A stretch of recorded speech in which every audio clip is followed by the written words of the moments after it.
Continuamos estudiando en el libro de Deuteronomio. Estamos en el capítulo 8 y vamos a terminarlo del versículo 11 al 20. Y vamos a ver acá sobre la tierra prometida y sus tentaciones. ¿Okay? Eso empezó desde el versículo 7 al 10. En esta parte vamos a ver las advertencias acerca de olvidar al Señor que se le da al pueblo. Las advertencias acerca de olvidar al Señor. Permítame leerle entonces brevemente. Versículo 11 dice: Cuídate de no olvidar de Jehová tu Dios para cumplir sus mandamientos, sus decretos y sus estatutos que yo te ordeno hoy. No suceda que comas y te sacíes y edifiques buenas casas en que habites, y tus vacas y tus ovejas se aumenten, y la plata y el oro se te multipliquen, y todo lo que tuvieres se aumente, y se enorgullezca tu corazón y te olvides de Jehová tu Dios que te sacó de tierra de Egipto, de casa de servidumbre, que te hizo caminar por un desierto grande y espantoso, lleno de serpientes ardientes y de escorpiones y de sed, donde no había agua, y él te sacó agua de la roca del pedernal, que te sustentó con maná en el desierto, comida que tus padres no habían conocido, afligiéndote y probándote para a la postre hacerte bien. Y digas en tu corazón: mi poder y la fuerza de mi mano me han traído esta riqueza. Sino acuérdate de Jehová tu Dios, porque él te da el poder para hacer las riquezas a fin de confirmar su pacto que juró a tus padres, como en este día. Mas si llegares a olvidar de Jehová tu Dios y anduvieres en pos de dioses ajenos y les sirvieres a ellos y te inclinares, yo lo afirmo hoy contra vosotros que de cierto pereceréis. Como las naciones que Jehová destruyó delante de vosotros, así pereceréis por cuanto no habéis atendido a la voz de Jehová vuestro Dios.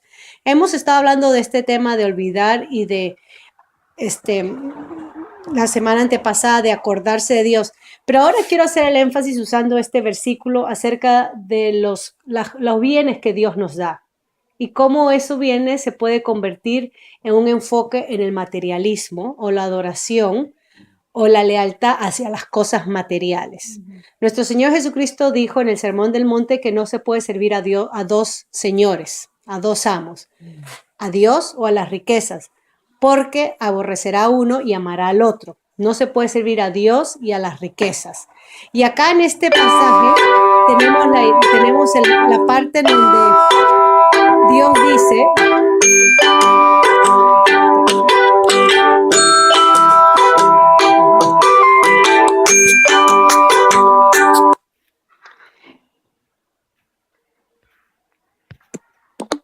en esta parte tenemos donde Dios dice que se debe de obedecer a Dios y no el pueblo, enfocarse en las cosas que Dios le ha dado. Si queremos sacar entonces, Dios le da la tierra y hemos visto una tierra que es abundante, próspera, que tiene de todo, cosas que ellos no han plantado. El peligro con obtener y tener cosas es bendición de Dios. La prosperidad material es bendición de Dios. Pero el peligro está cuando esas cosas hacen que nos olvidemos de Dios. Ese es el peligro. O cuando las cosas materiales hagan en nosotros que nuestra lealtad cambie de Dios hacia lo material. Entonces, lo bueno que Dios nos da, con lo que nos quiere bendecir, viene a ser un obstáculo a nuestra misma adoración cuando terminamos adorando las bendiciones y no al que nos da las bendiciones.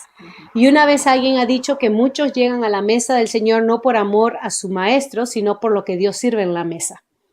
O sea que hay interés de por medio. Y muchos predican y muchos son ministros del evangelio por el interés que les da a su, ¿no? Ya sea popular, a ser popular, ya sea bienes materiales, etcétera. Y acá se le está diciendo al pueblo de Israel, y se repite esta palabra: acuérdate, acuérdate. Se hace un reencuentro de lo que sucedió en el desierto. Lo interesante es que Dios los guiaba al pueblo en el desierto de día a través de una nube. Y esto es interesante, nosotros que venimos de Lima y de Perú, cuando el cielo amanece nublado, aunque haya calor afuera, la nube provee humedad y frescura al ambiente. Y es por eso que no se siente ese calor agotador que se puede sentir en el trópico o en otras partes del país.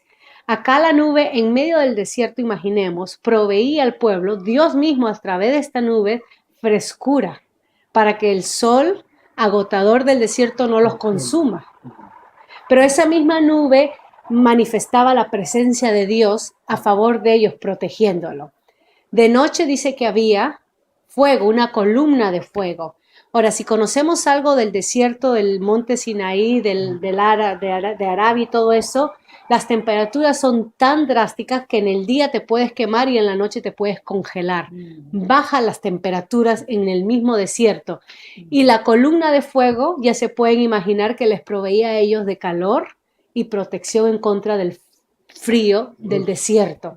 Entonces, cuando ellos experimentaban esto diariamente por todos estos 38, 40 años que Dios los mantuvo, ellos tenían que recordar: Dios está con nosotros, es Dios cuidándonos. Acá Moisés les está haciendo ese reencuentro y le habla sobre cómo Dios los protegió del peligro del desierto, habla de serpientes, ¿no? También cómo Dios le provió del agua, de la roca. Y el versículo 17 entonces es la advertencia que ellos no crean en su corazón y se atribuyan, ¿no? Y es lo que estuvimos viendo la semana pasada, que tengamos cuidado con la autosuficiencia y el orgullo. Santiago capítulo 13, 17 habla sobre cuando planifiquemos y digamos: vamos a hacer negocio, mañana iremos a esta ciudad y pasado mañana a esta, y no entendemos o no consultamos con la voluntad de Dios, pero pensamos que nosotros somos dueños del tiempo y quizás mañana no nos levantemos, o quizás mañana el mercado va a pie aquí pique y no haya con qué negociar. Entonces Santiago nos advierte y nos dice: si el Señor nos permite, haremos esto o aquello. Y es nuevamente descansar en la dependencia de Dios y no pretender que uno con la fuerza, con la autosuficiencia, puede obtener lo que uno quiere obtener, ¿no? Estos son la gracia de Dios, los hechos de la gracia de Dios, que Dios va a resumirla también en el capítulo 9, versículo 4 al 6. Se manda a que se acuerde nuevamente, que no se olvide del Señor de sus padres. Ahora, miren el versículo 19, porque acá tenemos la advertencia de olvidar, que si ellos olvidan a Dios y andan en pos de dioses ajenos y sirven y se inclinan a ellos, dice que perecerán. Recuerden que la tentación contra nuestro Señor Jesucristo en el desierto, una de ellas, es cuando el enemigo Satanás le dice que si se inclina a él y lo adora, le dará todas las riquezas del mundo. Todo esto te daré porque a mí se me ha entregado. Pero solamente inclínate y adora. Y nuestro Señor Jesucristo responde: solamente a Dios adorarás y servirás. Nuestra lealtad, nuestra dedicación, nuestra consagración debe ser exclusiva para Dios. No podemos compartirla. Y Dios no permite que las compartamos. En la historia de Israel tenemos ejemplo en los libros de Reyes y Crónicas, donde los reyes adoraban a Dios y adoraban a los Baales. Adoraban a Dios y adoraban a la imagen de Astera. Y Dios aborrecía eso. O sea que Dios no quiere obediencia parcial o mitad de obediencia. Él quiere toda nuestra devoción. Y esto es muy importante para la forma como vivimos el cristianismo. Si tenemos la tendencia a separar nuestras vidas, en el domingo es para Dios, es el día sagrado para Dios. Voy a la iglesia y me dedico a Él. Pero el lunes es mío y vivo como me da la gana. El martes es mío y si tengo que robar, robo. El miércoles es mío y si tengo que mentir, miento. El jueves, si tengo que engañar, engaño. Dios no quiere eso es idolatría, porque estoy dividiendo mi lealtad a Dios ante otras cosas que yo considero más importantes. Dios quiere que el lunes lo vivamos para Él, que el martes lo vivamos para Él, que el miércoles, así como pretendemos vivirla el domingo ante otros cuando estamos en la iglesia. Y Dios dice a Israel que la consecuencia de servirle o adorarle a mitad o en parte va a ser: perecerán. Versículo 20. Como las naciones que Jehová destruyó delante de vosotros, así pereceréis, dice, por cuanto no habréis atendido a la voz de Jehová vuestro Dios. Está hablando al pueblo de Dios, no a un pueblo ateo, no a un pueblo que no conocía, un pueblo ignorante. La instrucción acá para Israel es no olvidar. En la instrucción para nosotros los cristianos, que tenemos la revelación completa de Dios en su palabra, es no olvidar lo que Dios requiere de nosotros. Porque si no obedecemos, va a haber consecuencias a nuestras vidas. Y acá Dios está hablando que la consecuencia para su pueblo es destrucción. En el capítulo 7:10 hemos leído que Dios destruye a los que le aborrecen. ¿Okay? Israel, recuerden que entró a la tierra que Dios le dio, con el propósito de obedecer a Dios y ser luz a las naciones en esa tierra. Pero si ellos se olvidaban de Dios y se dedicaban a construir para sí, Dios les iba a jalar las orejas, iban a perecer. Y acá entonces Moisés le está amonestando a no olvidar a Dios. Nosotros podemos olvidar a Dios, nosotros los cristianos, ya tratando de explicar un poquito esto, lo que estamos viendo, nosotros podemos olvidar a Dios en la manera en cómo gastamos nuestro tiempo. Si Dios no es parte de nuestro tiempo, de nuestro día a día, lo olvidamos. Cómo gastamos nuestro dinero. Si no invertimos en las cosas del reino, si no invertimos, si no compartimos o servimos al necesitado con las cosas que Dios nos da, y esto es en secreto, no es a son de platillo para que la gente se entere, como nuestro Señor Jesucristo habló en el Sermón del Monte, olvidamos a Dios. Si no sabemos edificar el cuerpo de Cristo, hablando a los cristianos, si no sabemos contribuir al cuerpo de Cristo, a la iglesia, y pretendo vivir mi cristianismo en casa, viendo televangelistas y edificándome con televangelistas en la televisión o en el internet, olvido a Dios, una manera de olvidar a Dios, porque uno recuerda a Dios en comunión con otros creyentes. Por eso que la amonestación de Hebreos 10, 22 en adelante, específicamente el versículo 25, es no dejándonos de congregarnos como algunos tienen por costumbre. No debe ser nuestra costumbre, y más bien estimulándonos al amor y a las buenas obras. Nos dice Hebreos, yo no puedo estimularme sola, necesito del cuerpo de Cristo.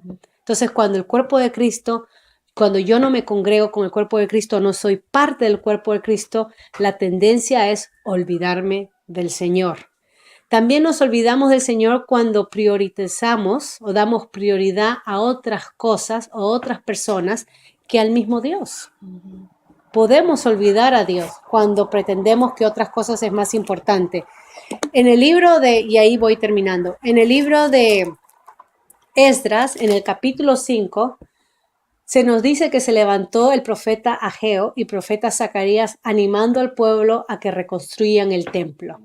Lo que tenemos es una figura que, por la oposición que había experimentado los israelitas que habían regresado del exilio de los vecinos, mandaron carta al rey Ciro para que pare la construcción, diciendo ese pueblo se va a rebelar y no te va a pagar. Y el rey dice paren la construcción entonces.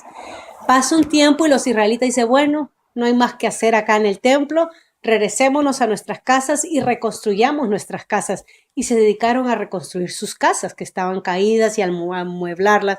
En fin, este profeta, Ageo y Zacarías, habla al pueblo diciendo, ustedes se han olvidado de Dios. Ustedes están construyendo sus casas, ¿y qué con el templo de Dios? Y los anima a que reconstruyan aun cuando no había un edicto a favor del rey para que reconstruyan. ¿Qué nos enseña esta historia? Ustedes pueden leer eso en Esdras 5 y el libro de Ageo y Zacarías, que muchas veces nosotros fácilmente nos olvidamos de las cosas de Dios y es reemplazada las cosas de Dios por nuestros propios asuntos. Fácilmente. Especialmente nos olvidamos de las cosas de Dios cuando encontramos oposición en nuestra vida con Dios. Cuando vemos oposición o a la más mínimo obstáculo o qué difícil se me hace agradar a Dios, me olvido entonces y me dedico a construir para mí. De eso está hablando acá Moisés al pueblo. Acuérdate de no olvidarte quién es el que te sacó de Egipto, quién es el que te sustentó a través del desierto y quién es el que te está dando la tierra. Y lo mismo nos dice entonces la palabra de Dios a nosotros. Acordémonos nosotros cristianos, quién nos salvó, quién nos dio la vida eterna, quién nos ha dado esta palabra para edificarnos, para alimentarnos y quién es el que nos sustenta hoy en día. Y no sea que nosotros crezcamos tanto o prosperemos tanto que digamos que somos nosotros. Es Dios dándonos los aplausos y es por eso que merecemos tener esto. No nos merecemos nada más la condenación, pero gracias a Dios por su palabra y por la claridad en que nos edificamos, ¿no? Voy a parar ahí entonces para conversar.